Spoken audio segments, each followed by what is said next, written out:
same when I'm away from you. Un sorriso fenomenale, così hanno scritto i suoi compagni di classe sullo striscione che hanno portato in Prato Santa Caterina, sì, perché Allen era gioia, era amicizia, era divertimento, era impegno e costanza.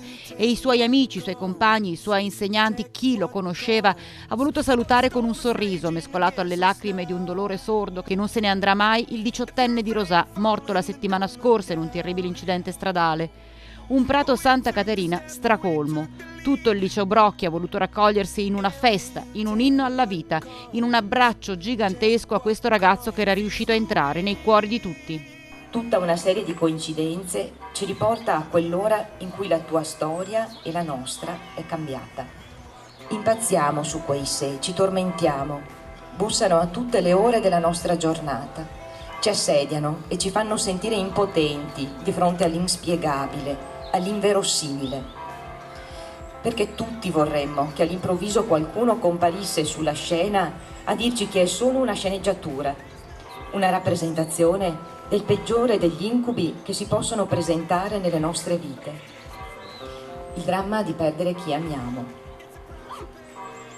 Ma sono solo sé, periodi ipotetici dell'irrealtà che dicono solo la nostra fragilità di creature che vivono nella storia ma non la controllano. Un leader, un trascinatore, un amico che si fermava e ascoltava, che consolava e incitava, che faceva il matto solo per far ridere a crepapelle i suoi compagni.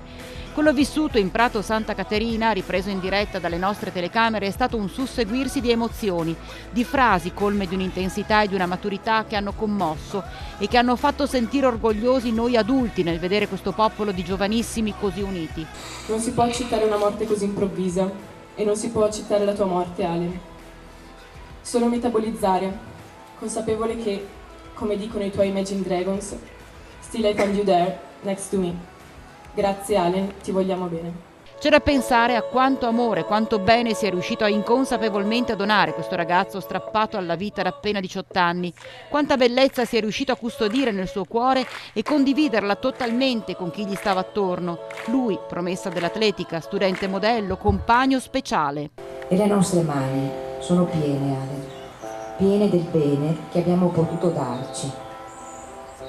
I nostri cuori sono sovrabbondanti di ricordi che avremo sempre con noi, che nulla potrà recidere.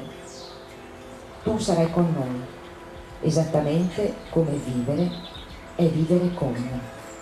Quello a cui abbiamo assistito ci ha fatto semplicemente capire che Allen continua a donare amore. Lui se n'è andato, forse, ma ha fatto sì che i suoi amici, i suoi compagni si unissero in maniera indissolubile. Lui se n'è andato, lasciando in dono il suo grande, enorme amore per la vita. E allora, ciao Allen. Auguro a tutti un mondo di bene. Ciao a tutti, ciao Allen.